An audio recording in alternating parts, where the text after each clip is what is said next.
Dalam bentuk tidak bermuatan, penetrasi opioid melalui durameter dan cornu dorsalis menjadi lebih mudah sehingga menghasilkan mula kerja analgesia yang lebih cepat.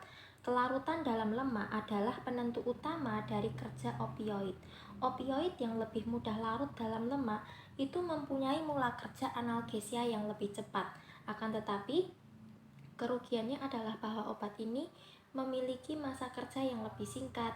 Namun masalah ini bisa diatasi dengan melakukan pemasangan kateter sehingga bisa diberikan dosis ulangan atau diberikan secara berkesinambungan.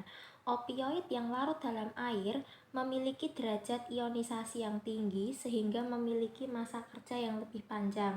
Namun mula kerjanya lambat serta insiden efek samping yang lebih tinggi seperti mual, muntah, pruritus, dan depresi nafas secara lambat.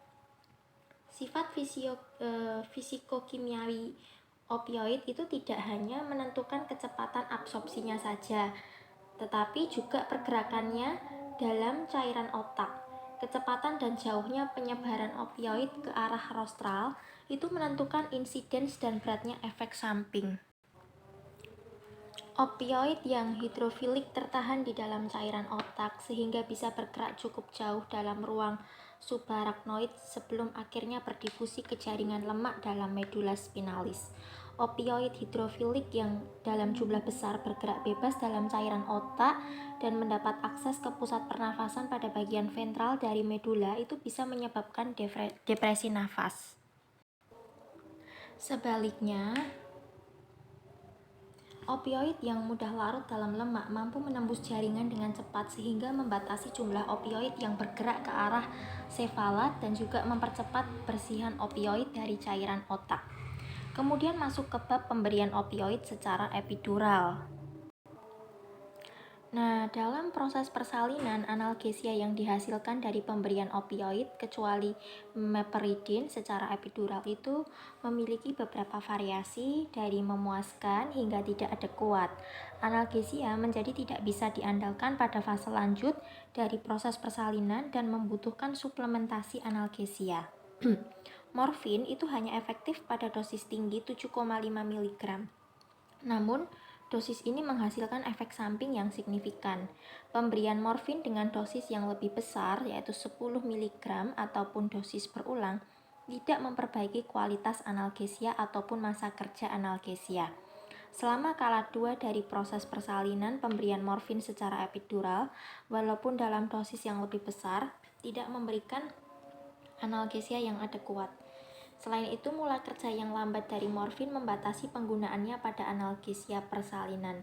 Opioid yang larut dalam lemak seperti fentanyl, sufentanil, dan alfentanil lebih efektif dan karena volume distribusi sufentanil yang lebih besar, maka sufentanil kurang memberikan pengaruh fetus dibandingkan dengan yang lain. Namun pemberian opioid secara epidural mungkin sesuai pada keadaan di mana blok simpatis itu harus dihindari.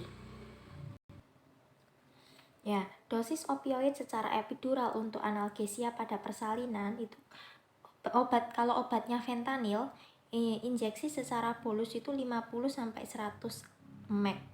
Kalau infus kontinu itu 2 sampai 4 mcg per ml. Kemudian kalau sufentanil injeksi secara bolus yaitu 10 sampai 15 mg. Terus kalau infus kontinu itu 0,3 sampai dengan 0,4 mcg per ml. Ya.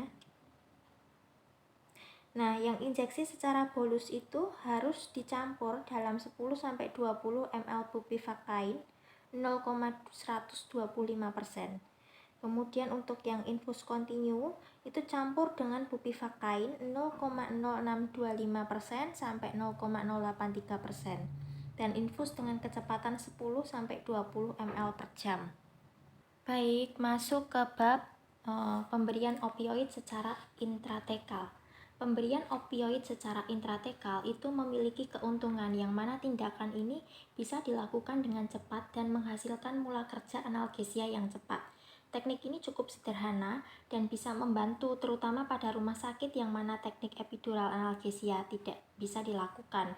Morfin tidak banyak dipakai pada teknik analgesia secara intratekal karena menimbulkan efek samping yang panjang. Demikian juga dengan meperidin yang selain lebih banyak menimbulkan mual, muntah, juga memiliki sifat seperti obat anestesi lokal sehingga bisa menimbulkan blokade motorik yang tergantung besarnya dosis.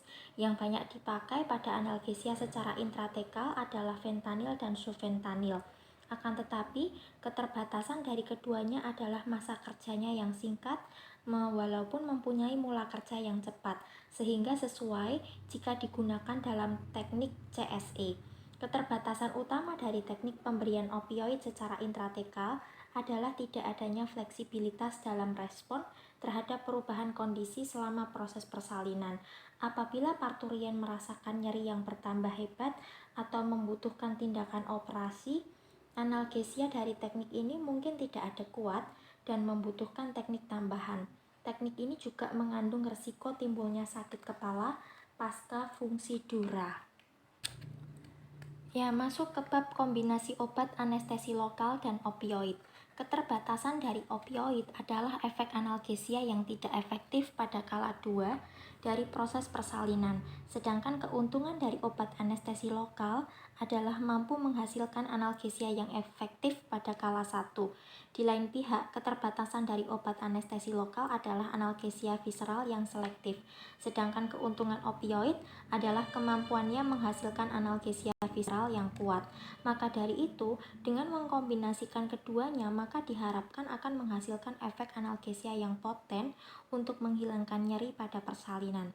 Manfaat utama dari penambahan opioid pada obat anestesi lokal adalah kemampuannya mengurangi dosis obat anestesi lokal sehingga mengurangi risiko yang tidak diinginkan seperti hipotensi, ketidakmampuan untuk menggerakkan anggota gerak bawah, berkurangnya kekuatan kontraksi rahim dan lambatnya kemajuan proses persalinan, termasuk juga komplikasi yang membahayakan seperti intoksikasi sistemik dengan akibat kejang, henti jantung dan kematian. Demikian pula sebaliknya. Penambahan obat anestesi lokal pada opioid itu mampu mengurangi dosis opioid sehingga mengurangi risiko efek samping pemberian opioid dalam jumlah besar seperti mual, muntah, pruritus hingga depresi nafas. Akan tetapi pemberian campuran obat anestesi lokal dan opioid dalam konsentrasi rendah membutuhkan teknik pemberian secara kontinu dengan penggunaan pompa untuk pemeliharaan efek analgesia yang adekuat. Kemudian masuk ke bab pemberian secara intratekal. Ya, penambahan dosis kecil obat anestesi lokal pada opioid yang diberikan secara intratekal akan meningkatkan efek analgesia dan mengurangi kebutuhan opioid secara bermakna. Anestesia spinal secara kontinu adalah pilihan yang beralasan sesudah terjadi fungsi dura secara tidak sengaja pada waktu pemasangan kateter epidural. Kateter dimasukkan tidak lebih dari 2 sampai dengan 2,5 cm ke dalam ruang subarachnoid.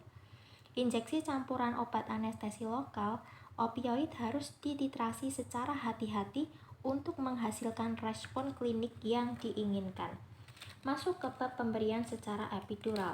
Mula-mula diberikan dosis awal sebanyak 10 ml dari campuran opioid obat anestesi lokal dengan konsentrasi rendah secara bolus ke dalam ruang epidural. Kemudian dilanjutkan dengan pemberian infus secara kontinu dengan kecepatan 10 sampai dengan 15 ml per jam. Dengan konsentrasi campuran obat anestesi lokal yang rendah, umumnya tidak menimbulkan blok motorik dan memperbolehkan beberapa parturien untuk berjalan atau walking epidural.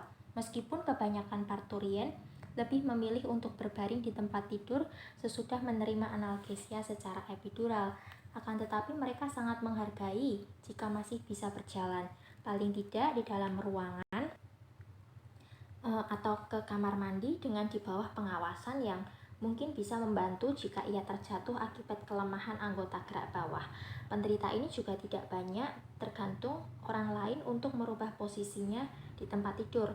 Akan tetapi untuk menjaga stabilitas hemodinamik, parturien baru Diperbolehkan berjalan paling kurang 30 menit sesudah pemberian analgesia serta dilakukan juga penilaian fungsi motorik. Pada keadaan yang mana analgesia yang ada kuat itu tidak dihasilkan dengan pemberian campuran tersebut, maka injeksi bolus dari campuran dengan konsentrasi yang lebih kuat bisa diberikan untuk memberikan analgesia pada area yang terlompati. Hal ini terutama terjadi dalam kala 2 menjelang melahirkan.